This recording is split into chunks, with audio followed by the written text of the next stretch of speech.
Hey everybody, it's Paula here from the Excel Club and welcome to today's video.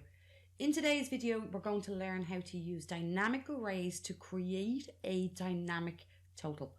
Now this video has arisen from questions asked based on a previous video on dynamic conditional formatting that I showed, and in that video I was using a statement and a transaction template, and the total on that template moved. And a number of you have asked me, how did I create that dynamic total?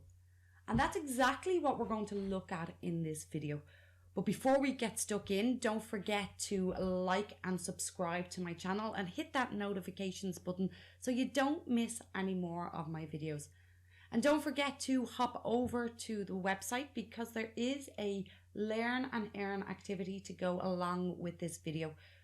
All you need to do is click on the link below the video and it'll bring you to my website and you will find full details of the Learn and Earn activity. This is an activity where you can practice what you learn in this video and you can earn rewards for doing so. So do hop over to the website. You'll find the link below the video. So let's take a look at the template and see what was it that you were asking me to explain. So this is my invoice template, my statement template, and I have it created in such a way that I can create a statement showing only what's outstanding, or I can create a transaction listing showing all the items on the particular account. Now you'll notice as we select the conditional formatting changes, which we looked at in the other video, but that gave rise to the question of, hey Paula, how are you getting this total down here to move to? And that's what we're going to look at in this video. Now most of this template that I am using is based on dynamic arrays. I also use table formats and I use name ranges. So some of you may find this a little bit more complex to understand because I'm not using cell references. But if you do have any questions on it and you try it with cell references, do on the blog post, leave a comment and I will do my best to help you. So we'll see that it is dynamic arrays, that if I click in this invoice column here, we'll see this blue square around all these values, and that indicates that that's a spill range and a dynamic array.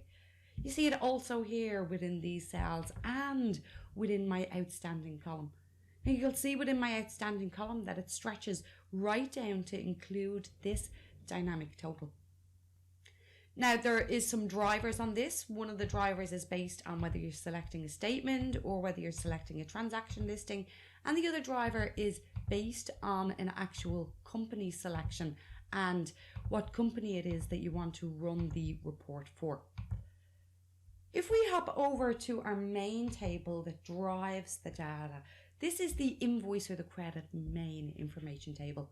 It includes the invoice number, the company, date, PO, a few other details, and the outstanding column.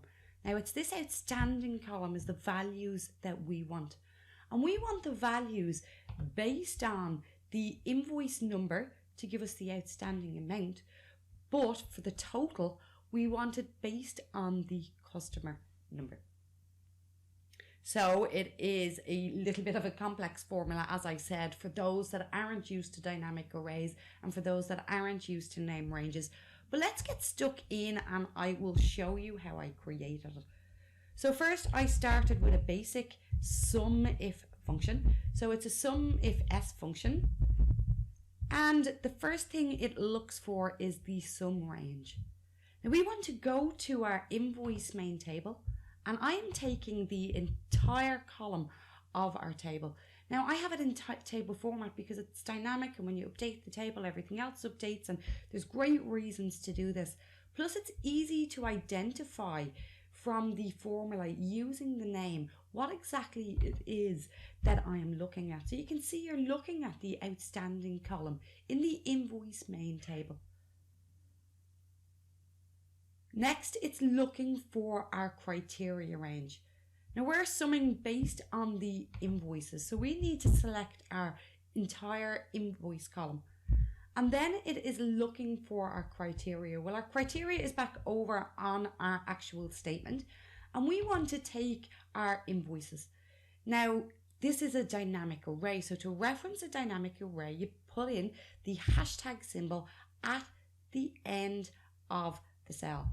Now, if I close that bracket, we can see that we now have a spill array that is spilling the value of the invoices. When we change this, because the number of invoices changed and it's based on this particular, the values over in the column for the invoices, we only get 2 values. So let's just bring it back to the longer list. Now, what we are missing now is our total value. And our total value is going to be based on the company where we are going to sum the total of the outstanding. But we only want to do it on the first blank row. So we need to identify the first blank row. And to do this, I'm going to use another dynamic array function. I'm going to start by using the sequence function. Now, the sequence function returns a sequence of numbers. And this can be very, very useful in different circumstances. So we want to find a sequence of numbers based on the rows of the array that we have. Now, this should return to us 1 to 4, sequence of 1 to 4 based on the arrays that we have, which it actually does. So you see 1, 2, 3, 4, because it's going over here, it's counting the rows, and it's returning a sequence number based on this.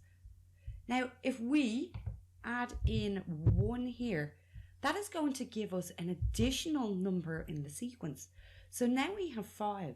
And the last number in the sequence is your first blank row. So we can now create a test that will give us a true or false result. We can then use that true or false result to create our sum calculation. So what are we going to do to see if this is true or false? Well, we can test to see if this is greater than the rows of the particular array. So the rows of the particular array in this case are going to be 4. So if it is greater than that, it'll give us a true result. And if it's less than that, it'll give us a false result, which it does. Now we can turn this into an if statement.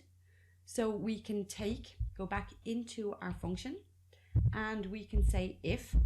And if this is true, what do we want to do? Well, we want to do a sum if s, like the right formula there, sum if s, and we want to sum our outstanding range based on this time our company, not the invoice number, but the actual company, because we don't want it to look at the invoice number. We want it to look at the entire company and sum the entire range.